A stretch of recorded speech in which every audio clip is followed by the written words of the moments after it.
Everyone knows The Big Bang Theory stars made $1 million per episode, but the real money did not stop when the show ended. The biggest fortunes, up to $160 million, come from a hidden equity deal that pays millions every single year, long after the cameras stopped rolling. This is the secret financial engine behind the cast's generational wealth, and it splits them into millionaires and moguls. But how did this tiny contract clause create such a gulf? And who cashed in the most? Foundation of the money machine, syndication gold rush. In 2010, The Big Bang Theory triggered a syndication bidding war that rewrote the rules of television profit. TBS locked down exclusive cable rights, agreeing to pay $1.5 million for every single episode. At the same time, Fox secured local broadcast rights for $500,000 per episode. That is a combined $2 million per episode, multiplied across more than 120 episodes in the initial deal. The cash did not just arrive once. Syndication contracts are structured in cycles, with payments rolling in year after year as reruns air and contracts renew. Each new syndication window, whether for cable, local stations, or digital platforms, brings another surge of revenue. International buyers joined the frenzy, with major territories like UK, Canada, and Australia each paying hundreds of thousands of dollars per episode. By the time streaming entered the equation, Warner Brothers had already banked over $1 billion from syndication alone. These deals created a financial engine that kept running long after the original broadcast ended. Every time the show found a new home, on cable, on a streaming platform in another country, another wave of licensing money hit the studio's accounts. This is the long tail model, a single episode filmed years ago, generating fresh income with every new deal. The scale of these syndication sales explains why studio profits matter so much more than any single actor's paycheck. The real fortune in television is not built in the weekly salary, but in the relentless, compounding flow of back-end revenue set in motion by syndication's gold rush. Melissa Rauch and Mayim Bialik joined The Big Bang Theory in its third season, stepping onto a train that was already picking up speed. By the time they became regulars, the financial architecture of the show was nearly set in stone. Rauch, who played Bernadette, and Bialik, who played Amy, both started with per-episode salaries around $200,000, a figure that, while impressive, lagged far behind the original 5 cast members. In 2014, as the show approached its final stretch, the core cast made a decision that rippled through the industry. Jim Parsons, Kaley Cuoco, Johnny Galecki, Simon Helberg, and Kunal Nayyar each agreed to a $100,000 reduction in their per-episode pay, dropping from $1 million to $900,000 per episode. This move was not about publicity or headlines. It was about solidarity. The pay cut created a pool that allowed Rauch and Bialik's salaries to more than double, rising to $450,000 and eventually $500,000 per episode for the final 2 seasons. More than double. Public statements from both actresses expressed gratitude, and the cast emphasized unity. But the numbers tell a quieter truth. Because Rauch and Bialik arrived late, they were never able to negotiate for back-end equity, the golden ticket that transforms a high salary into generational wealth. Today, Rauch's net worth stands at $20 million, and Bialik's at $25 million. The gap is not just about numbers on a paycheck. It is the difference between earning for today and building wealth that lasts long after the cameras stop rolling. Their journey reveals the silent cost of timing in Hollywood. Even with talent and hard work, arriving late means playing catch-up in a game where the biggest prizes are already locked away. Kunal Nayyar and Simon Helberg rode the Big Bang Theory rocket all the way to the top of the network television. But their financial story reached a financial ceiling, a limit that no amount of episode count could break. Both actors became household names, Nayyar as Raj, Helberg as Howard, appearing in every season and negotiating salary bumps that put them among television's highest paid.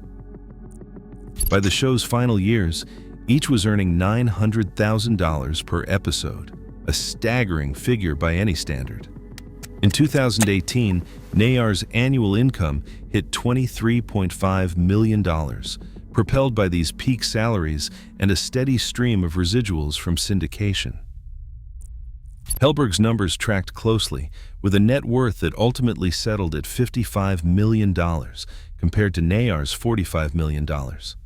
For a time, the paycheck seemed limitless. Every new season brought another round of negotiations, another climb up the Hollywood salary ladder. But the structure of their deals meant that once the cameras stopped, so did the explosive growth. Unlike the show's top 3 stars, Nayyar and Helberg never secured back-end equity, the 1% contract clause that unlocks a share of the studio's syndication and streaming windfall. Instead, their post-show income depends on standard residuals, the fixed payments triggered by reruns and international sales, as outlined by SAG-AFTRA agreements. These residuals are substantial, but they follow a formula, shrinking with each cycle and capped by union rules. There is no open-ended participation in the billions generated by licensing deals or streaming platforms. Helberg and Nayyar both continued to work after the series, taking roles in films, voice acting, and international projects. Helberg appeared in movies like Florence Foster Jenkins, while Nayyar found success in animated features and British television. These ventures brought new streams of income, but nothing on the scale of their Big Bang Theory salaries.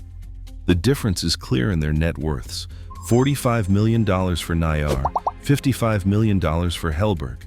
Impressive by any measure, yet less than half the fortune of their equity-holding co-stars. Their experience is a study in the limits of even the highest television salaries. Without a piece of the back end, the wealth curve flattens, and the Hollywood jackpot remains just out of reach. Johnny Galecki, Kaley Cuoco, and Jim Parsons entered the rarest club in television when they negotiated a direct share of the show's back-end profits. This was not just another contract clause. It was a ticket to a passive income stream that would outlast their time on screen. Each of the 3 secured a reported 1% of the show's back-end revenue, a figure that translates into an estimated $10 million every single year, even after the final credits rolled. That is the kind of money that keeps arriving long after the work is done. Checks that come with every new syndication deal, every streaming contract, every international rerun. Galecki, who played Leonard, took his windfall and moved quietly into the world of real assets. He owns a sprawling 360-acre ranch in Santa Margarita, California, a property that dwarfs the typical Hollywood mansion. This is the kind of purchase that signals not just wealth, but permanence. A shift from star to landowner, with income that keeps flowing no matter what happens in the entertainment world. Kaley Cuoco, meanwhile, used her share to build something even more ambitious. With her back-end equity as a financial foundation, she launched Yes, Norman Productions, her own company with a first-look deal at Warner Brothers. The company's first major project, The Flight Attendant, did not just put her back in the spotlight. It put her in the producer's chair, giving her a piece of the profits and creative control. Yes, Norman is not a vanity label. It is a full-fledged production house, and it has already delivered Emmy nominations and new deals across streaming and premium cable. Cuoco's move from actor to producer turned her into a true Hollywood mogul, with income now coming from both sides of the camera. Jim Parsons, the face of Sheldon, took the back-end model a step further. Beyond collecting his annual $10 million in residuals, he became the executive producer of Young Sheldon, the show's prequel. This role means he does not just profit from reruns. He profits from new stories built on the world he helped create. His net worth, now estimated at $160 million, is a testament to the power of owning a piece of the intellectual property. The difference between a high salary and generational wealth for these three comes down to that 1%, a tiny number with enormous consequences. The real jackpot in television is not just appearing on the biggest show. It is owning a piece of it and then using that leverage to build something even bigger. By the final seasons, The Big Bang Theory's top 5 earned $1 million per episode. But Backend equity, negotiated by Parsons, Cuoco, and Galecki, created a lifelong $10 million in annual passive income, verified by industry reports and licensing records. This documentary traces how syndication deals, starting in 2010, turned a network sitcom into a billion-dollar franchise, and why joining late or lacking equity, like Bialik and Rauch, meant a permanent wealth gap.